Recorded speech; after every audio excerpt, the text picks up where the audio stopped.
शहर की सड़कों पर रात का अंधेरा गहरा चुका था। घड़ी में 11:15 बज रहे थे और इंस्पेक्टर अजय प्रताप सिंह अपनी पुलिस जीप में गश्त कर रहा था। उसकी नजरें हमेशा की तरह गलत इरादों से भटक रही थीं।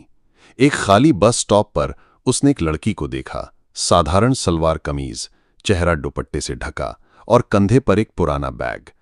अजय ने जीप रोकी, उतरा और लड़की के पास जाकर बोला, इतनी रात को अकेली? चलो मैं तुम्हें घर छोड़ दूं। उसका लहजा भरोसेमंद नहीं था। उसने लड़की का कंधा पकड़ने की कोशिश की, लेकिन लड़की ने तेजी से हाथ झटक दिया।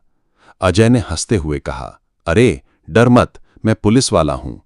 लड़की ने शांत लेकिन सख्त स्वर में जवाब दिया, पुलिस वाला? फिर तो आपको मेरी आईडी देखनी चाहिए। उसने जेब से एक आईडी निकाला। अजय ने देखा और उसका चेहरा सफेद पड़ गया। वो थी आईपीएस अधिकारी माया चौधरी, सिविल ड्रेस में एक गुप्त स्टिंग ऑपरेशन पर।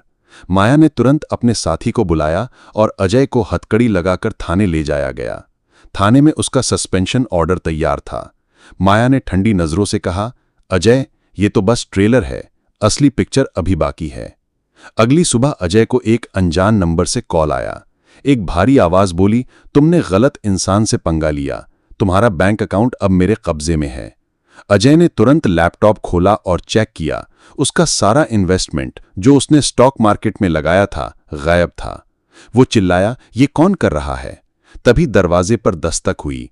एक लिफाफा था जिसमें लिखा था, तुम्हारी लायबिलिटी अब मेरे पास है, अगला कदम सोच समझकर उठाना। अजय को याद आया कि उसने कुछ महीने पहले एक फर्जी बॉन्ड डील में पैसे लगाए थे। क्या ये उसी की सजा थी? अजय ने अपने दोस्त, एक फाइनेंशियल एडवाइजर रमेश को फोन किया। रमेश ने घबराते हुए बताया, तेरा सारा पोर्टफोलियो किसी ने हैक कर लिया है। कोई बड़ी मर्जर डील में तेरा पैसा ट्रांसफर हुआ है। अजय को शक हुआ कि माया इसके पीछे है।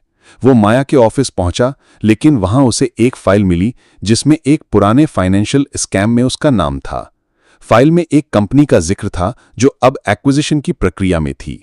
अजय हैरान था, क्या माया उसे फंसा रही थी या वो खुद इस घोटाले में शामिल थी? शाम को अजय के घर पर एक और कॉल आई। तुम्हारा एसेट अब खतरे में है, अनजान आवाज ने कहा। अजय ने टीवी ऑन किया। न्यूज में खबर थी, माया ने एक बड़े स्कैम का भंडाफोड़ किया जिसमें कई बड़े लोग फंसे थे। अजय का नाम भी लिस्ट में था। वो घबरा गया। उसने माया के पीछे एक जासूस लगाया।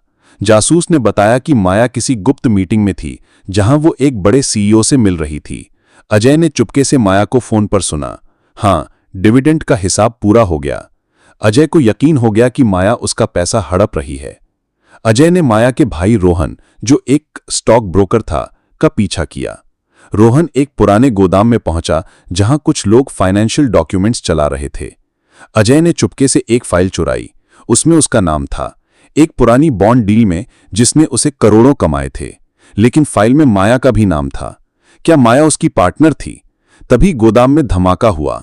अजय बाल बाल बचा, लेकिन उसकी कार जल गई।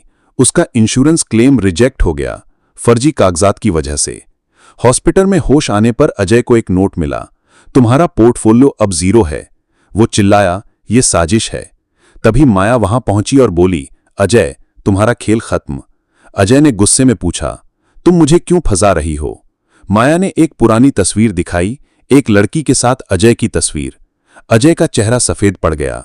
माया ने कहा, ये मेरी बेस्ट फ्रेंड थी, तुमने उसे एक स्कैम में फंसाया और उसने आत्महत्या कर ली। अजय ने हकलाते हुए कहा, मैंने कुछ नहीं किया। लेकिन माया ने एक और कागज दिखाया, एक पुरानी इक्विटी डील का सबूत जिसमें अजय ने उस लड़की को फंसाया था। अजय ने भागने की कोशिश की, लेकिन माया के साथी ने उसे पकड़ लिया। माया ने कहा, अजय तुम्हारा हर कदम मेरी नजर में था। तभी अजय का फोन बजा। एक अनजान आवाज बोली, मर्जर पूरा हो गया, अब तेरा कोई नाम लेवा नहीं। अजय ने चिल्लाकर पूछा, कौन हो तुम? लेकिन लाइन कट गई। माया ने मुस्कुराते हुए कहा, वो मेरा कोई नहीं, लेकिन तुम्हारा राज अब खुलने वाला है। अजय को थाने ले जाया गया, जहां उसे एक और फाइल दिखाई गई। उसमें एक और नाम था, एक बड़ा माफिया जिसके लिए अजय ने सालों तक काम किया था। माया का स्टिंग ऑपरेशन अजय को पकड़ने के लिए नहीं, बल्कि उस माफिया को पकड़ने के लिए था जिसके लिए अजय ने सालों तक फर्जी बॉन्ड्स और इन्वेस्टमेंट्स के जरिए पैसे इकट्ठे किए थे। माया की बेस्ट फ्रेंड उस माफिया के एक स्कैम की शिकार हुई थी और अजय उसका मोहरा था। माया ने आईपीएस बनकर इस पूरे नेटवर्क को ट्रैक किया।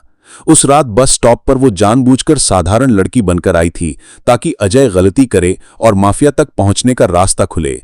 माया ने अजय के सारे एसेट्स, इन्वेस्टमेंट्स और इक्विटी को ट्रैक करके जब्त कर लिया। आखिरी पल में माया ने कहा, अजय, तुम सिर्फ एक कठपुतली थे। असली खिलाड़ी अब जेल में है और तुम्हारा स्कैम मेरा बदला था। अजय को हथकड़ी लगी और